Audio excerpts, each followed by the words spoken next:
Tom, you mentioned before, do whatever he can within the rules. What are the rules for this position? What all is he allowed to do for you guys? What's he not? Well, we'll stay within the rules like we always have with this, and at the same time, utilize him in every capacity that we can. And I think he's going to be a great part of our coaching staff, not just with what he does for the players.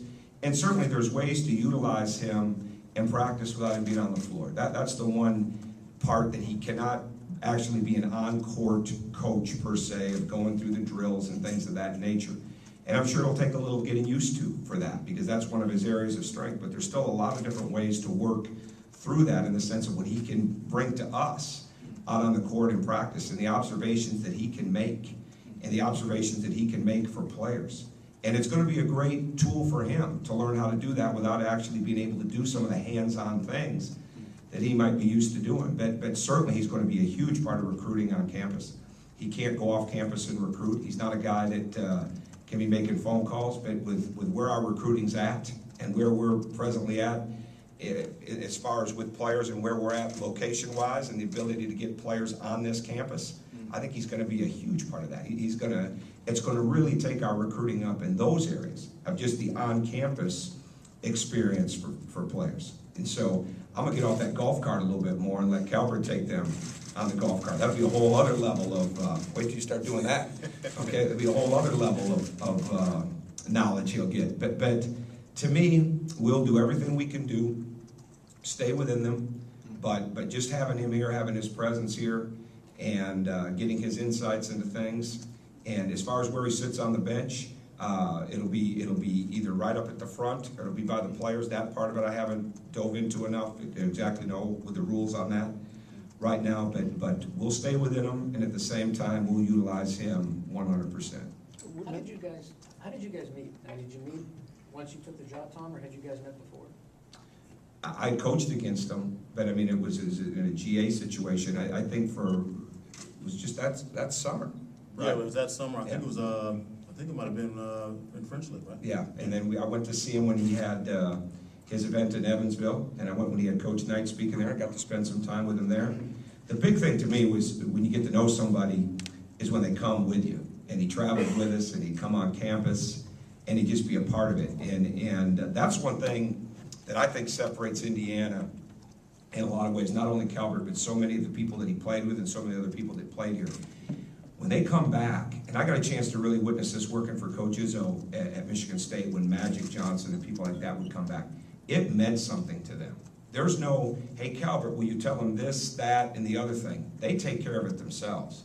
They have a feeling about being here and a feeling about what it takes to be successful here that you can't put into your own words, so you just let them do it. And when we got him on campus, it was awesome. I mean, it was great for all of our staff. It was great for the people that were around. It was great for the people that had been a part of the days with him to see him come back. But it was especially beneficial to the players that were in the program to have somebody with this presence. When our players found out he was coming, you know, they're not going to run around maybe and coach, great job, but you could see the smiles in their faces. You could see the excitement. I looked at them closer when we announced it at our father-son camp the other day than I did all the fathers that were excited that he was back. And there's a real joy to them. Now, we'll see how they respond when he starts getting after them about certain aspects, but there's a real joy to them knowing that somebody like Calbert is a part of their staff going through this with them.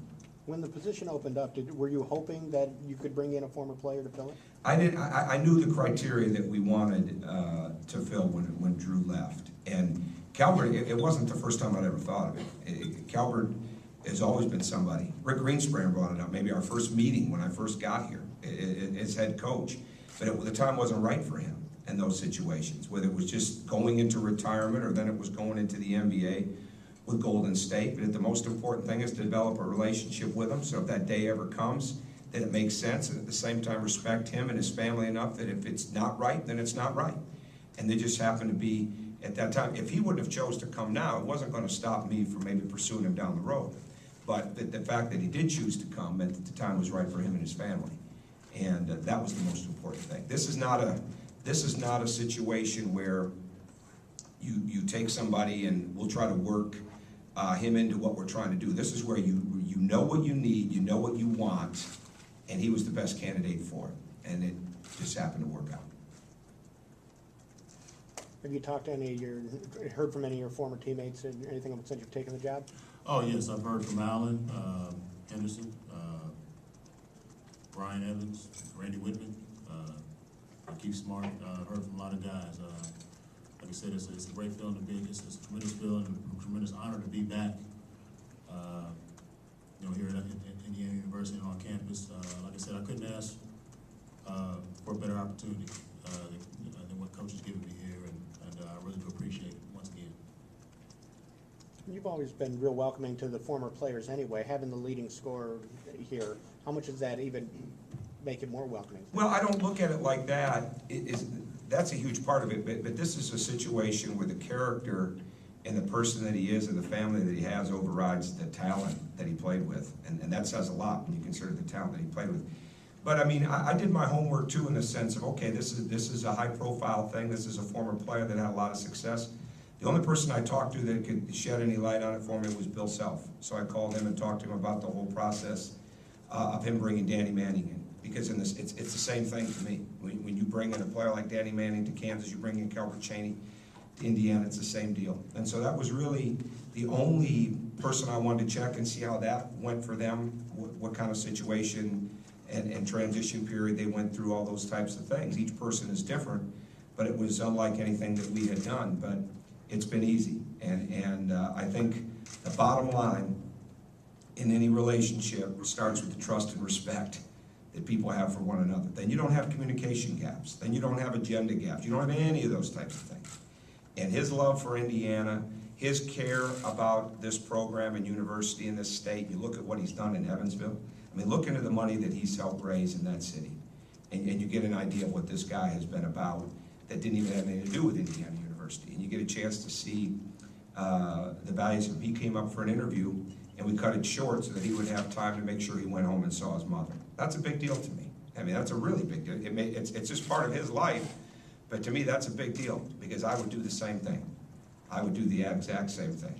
And again, when you have a situation like that and you have someone that's unique like that, you're just looking at it and saying, okay, this person really fits everything that we're trying to do. Now let's help him grow in the area of coaching college basketball, the business of college basketball. Well, he helps us grow in the areas that he's real strong in. Calbert, I know you don't want to get ahead of yourself, but do you see this as maybe a first step toward maybe one day becoming a bench coach here? I don't really look at it like that. I try not to look into the future like that. You know, like I said, I'm here now. I'm all about what I'm trying to do now, and that's, like I said, bring some, like I said, experience and knowledge to this thing and to these guys, and like I said, learn from Coach Tom Crean and the rest of the staff, and like I said, just grow, and whatever happens after that, you know, that's fine. But right now, like I said, I'm all about this Indiana University, this basketball program. That's what it's all about to me right now. What were your responsibilities last year with the Warriors? Were they I all was an similar? assistant coach. Yeah, I was assistant coach. What were your day-to-day responsibilities? Were they all similar? Oh, to well, what we you all, did?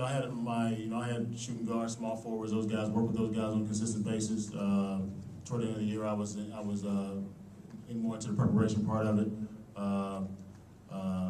Hustle stats, all that type of thing, those type of things. It was a great experience for me. Really enjoyed working with Keith. He's an excellent coach, and I hope he lands somewhere. I think he will land somewhere this summer and at the NBA level. So, but I enjoyed working with him and working with Jerry Seasting and working with Robert Wardan and Lloyd Pierce. Steven Silas, who's now with the Charlotte Bobcats. He went over with his dad. Larry Riley was great to me. He's our general manager. Travis Schlenk, who's our director of player personnel, they were great to me. It was a great experience, and I really liked that experience. 2 years ago, I was in the front office, and I really enjoyed that. But I think the fact that I was able to go down to the court, be on the bench, and help and teach those guys, I think that was what I really wanted to try and do. And like I said again, I'd like to thank Tom for extending the opportunity for me to come here and try to help with this situation. I know you've kept a close eye on the program over the past couple of years. What does the team have to do to be successful or enjoy the success that they are looking for? They have to, like I said, it's all about will and determination. It's about heart. It's about, not giving an inch out there on that floor. When we played here, we were a very confident group because we knew that, like I said, we had the heart, we had the desire, we wanted to win. And I'm not saying that they don't want to win. I'm not saying that. They want to win. But there's certain things you have to do to get there. And whether it be, you really have to be, to me, and another thing that I've learned is like when you go out and you practice is where all the blood, sweat, and tears starts. All right, and then when you get to the game should be easy. So where you learn and where you practice, and when you go to practice and you go out there and you learn, that's where it all starts. And so then the game should be easy. Winning basketball starts at your work ethic, where your work ethic starts. And when you have that work ethic, when you have that mental preparation, all those things put together, then that's winning basketball. And then all of a sudden you're winning conference championships, and all of a sudden you're winning national championships, and you're competing for national championships every year. And that's what you got to have. Tom, you mentioned having a conversation with Bill Self about Danny Manning. What did you get from that? I guess what did Bill tell you about the transition and just what you have to do? I think it was very smooth. Again, it's a different situation, but just in going through that, and I think they really built on what was most comfortable for him, for Danny, in the sense of the transitioning into the recruiting role and things of that nature. So those to me, that was just one thing that crossed my mind in the process, to just check on that and maybe go through a little bit of the timeline of how they worked through things and built it up. And because again, I mean, coaching is coaching, but when you're switching levels, and at the same time you're making that transition still from being a player into it, you want to make it the best for him as well. And it's a great time to be here in this. It really is, because our academics are moving in a great direction. Obviously, we feel good about where we're headed in the recruiting. We feel good about the young players and the players and the way they're developing and working in this program. And what you're trying to do is get somebody that can come in here and help make it even better. And the bottom line is, no matter what his title is, no matter what NCAA legislation says, there's no legislation against a guy having the ability to tell people the truth and what it takes to get better. And to me, that's the most important aspect in all this. Calbert, have you talked to Coach Knight since you accepted the job? No, it's been a while since I've talked to him. The last time I did talk to him, it's great. He's doing well. He's enjoying his ESPN analyst position. He's just enjoying life. But I haven't talked to him. Anything else? All right, thank you. Thanks. We have Thanks, guys. some food in the Appreciate it. back.